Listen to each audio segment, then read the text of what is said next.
ఒకవేళ చెప్పండి, ప్రభుత్వంలోనే డబ్బులు లేవు, గత ప్రభుత్వం అప్పులు చేసిపోయిందని చెప్తా ఉన్నారు. ఎవరికి ఇద్దామన్నా మాకు వడ్డీలు కట్టలేకనే సరిపోతా ఉంది, మిత్తులు కట్టలేకనే చెప్తా ఉంది. మీరేమో మళ్ళీ మాకు వేతనాలు కావాలని చెప్తా ఉన్నారు. మరి ప్రభుత్వ పనితీరం ఇలా ఉంది, ఇట్లా ఎట్లా చూస్తారు?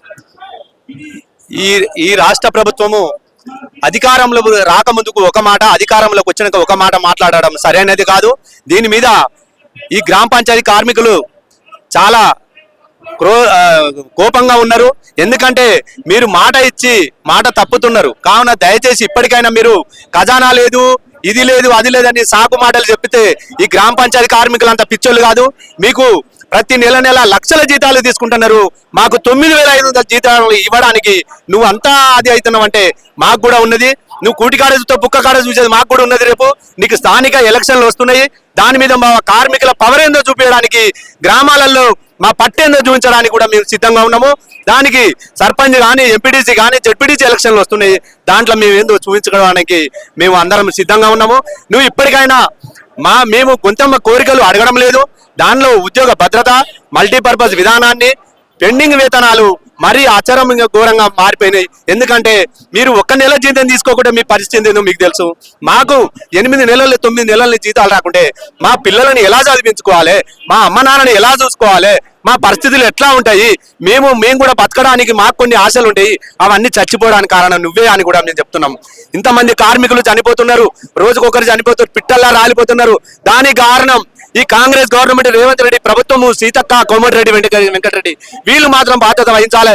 ఇప్పటికైనా మీరు స్పందించి మా పట్ల మాకున్న సమస్యలు మీరు తీర్చాలని కూడా ఈ గవర్నమెంట్ ను డిమాండ్ చేస్తా ఉన్నాం. గత ప్రభుత్వంలో బీఆర్ఎస్ ప్రభుత్వం ఇట్లాంటి పరిస్థితులు ఎప్పుడైనా వచ్చాయన్నా? ఈ పోయిన ప్రభుత్వం కూడా సరే వాళ్ళు ఆ రకంగా చేశారు, వాళ్ళు కూడా మోసం చేశారు అని మేము కూడా అటు ఇటు ఎంతో కొంత ఒక లెక్కకి చెప్పాలంటే కేసీఆర్ గవర్నమెంట్ కొంతవరకు మేలు అనిపించింది మాకు. ఇప్పుడు ఈ గవర్నమెంట్ చూస్తే వాళ్ళన్న 8,500 తీసుకొచ్చి ఒక ఎంపీడబ్ల్యూ అని ఒక బండ మీద నెత్తిల బండ పెట్టిపోయిండు. అది కూడా మాకు చాలా బాధాకరమైన విషయమే. లాస్ట్కి అయినా కూడా కేసీఆర్ ఒక మేడే రోజు వస్తే 1000 రూపాయలు పెంచేపోయిండు. అదన్నా కొంతవరకు మేలు అనిపించింది. కానీ ఈ రేవంత్ రెడ్డి ప్రభుత్వము ఖచ్చితంగా చాలా కార్మికులను మోసం చేస్తుందన్నది ఇప్పటికీ అర్థం అయిపోయింది. దీన్ని బట్టి టోటల్ గా కార్మికులు కోపంగా ఉన్నారు. నువ్వు కాక ఈ సమావేశాలు, ఇప్పుడు అసెంబ్లీ సమావేశాలు జరుగుతున్నాయి, ఈ బడ్జెట్ లో ఏదో ఒకటి ప్రకటించకుంటే మాత్రం ఈ గ్రామ పంచాయతీ కార్మికులు రేపు రాబోయే రోజులలో తీవ్రతరం చేయడానికి సిద్ధంగా ఉన్నారు.